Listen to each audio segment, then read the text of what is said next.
The Endangered Species Act has saved hundreds of plants and animals. So why have there also been hundreds of attempts to attack the law? Going back to the beginning, CBS notes the act was created during the Richard Nixon era to keep species alive, quote, no matter the cost. Depending on how successful you think the act has been, you could consider that mentality noble or misguided. Without a doubt, the act has had some famous success stories. The bald eagle wouldn't be around today without it. Neither would gray wolves, gray whales, the American alligator, or the Florida manatee. Roughly 40% of species in the U.S. that are listed as endangered have seen their numbers improve under the act. But getting species off the list entirely is another issue. Fewer than 50 species have ever recovered enough to be delisted. Currently, over 1,200 species are listed as endangered. Critics argue if delisting is your definition of success, the act's effects on businesses have been too costly, and it's infringed. By definition, an endangered species is an animal or plant that is seriously at risk of extinction. In 1973, the government created the Endangered Species Act to help protect these animals and plants. This act provides for the conservation of species that are endangered or threatened. People have many different views on this act. My name's Megan Emery. I'm Olivia's cousin, and I currently work as an IVF lab embryologist at Transova Genetics in Boonesboro, Maryland. And basically what I do is I make embryos, I make bovine embryos for cattle farmers. People for the act, mainly the government believe it is effective.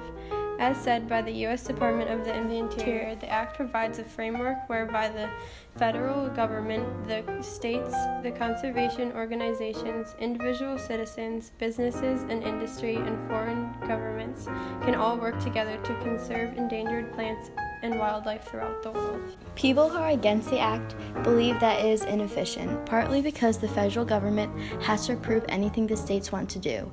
For example, the federal government has to approve the state's decision to delist grizzly bears even though the population is up. Because of this, it does not allow other animals that are seriously endangered to be listed. Some even take 12 years to finally be listed. In this graph, it shows that each year less and less species are becoming listed. Or disagree with it? I think that having an act with a list of endangered and threatened species is definitely important so that people are aware, but I do agree that they need to do a better job at keeping it up to date. So do you believe the act is efficient in what it's doing right now? Basically, the issue is that they're not keeping it up to date. It's whether new ones are being added or old ones are being taken off. So that's probably then the biggest issue is doing a constant consensus to figure out which species need to be added and which need to be taken off. Because a lot of conservation efforts, I'm definitely big all about conservation and preserving endangered wildlife, whether that be animals or plants. But they need to know what they're currently protecting and if it's actually being effective or not. Another example of the federal government interfering was with walruses. They refused to believe that they were not endangered and were adapting to the diminished habitat, while in reality they weren't, and their population was slowly going down. The walruses are unable to adapt. By this time, the species could be close to extinction. Groups that work with endangered species is the Sierra Club. They work to protect and restore the environment. An example of an endangered species is the red wolf. They became endangered by industrial and agricultural development. To help these animals, they created refuges. The graph shows the effectiveness of the conservation of red wolves. For over the years, the act has been amended and changed. In 1982, the law was amended so species could only be listed based on the best scientific information. And just recently, in early 2017, the government proposed a bill that would require government agencies to consider the economic costs tied to a species before being listed. So what do you think we could do to put these changes into motion? Well, coming out of the College of Ag in college, there's definitely not the wildlife and fisheries major, and like the amount of job openings and opportunities for jobs in that type of field, dealing with wildlife and conservation, it's not very popular because it's not, something that might pay super well. You have to travel really far, and people nowadays want to live in big cities and make money, so not too many people are going into that field. So I think we really just need more people that are dedicated to conservation and wildlife, and then to be willing to put effort into constantly keeping this up to date. Some experts even say that the act has endangered itself, since it does not seem to be effective. The main point of the act is to recover species when really is not doing that. It is actually harder to put animals on the list than it is to take them off.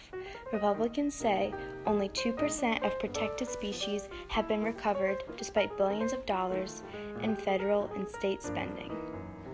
Other experts say that both sides of Congress don't have enough power to pass anything, so the act sits there untouched.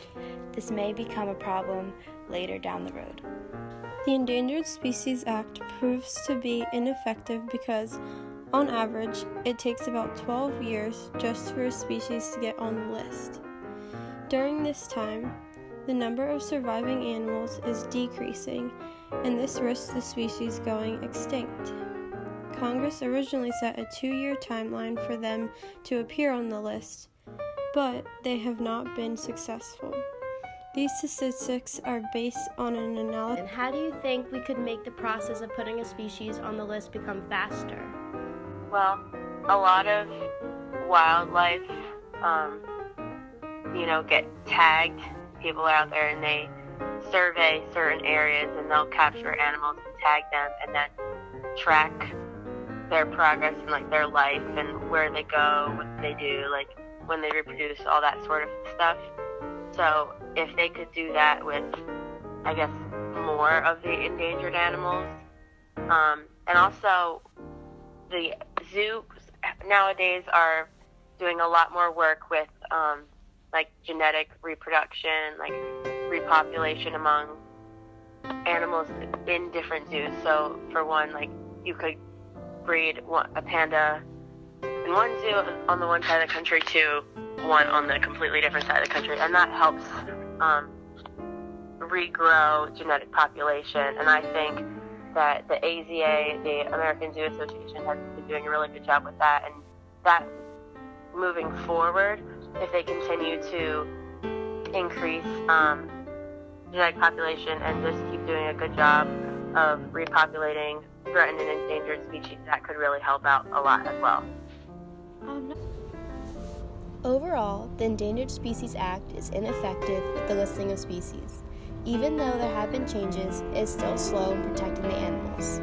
As said by Megan Emery, the act can be effective if it is used correctly by monitoring the animals. A way we can do this is by tagging the animals and tracking their lives. We agree with Megan Emery because our opinion is that we believe the Endangered Species Act has the possibility of being effective.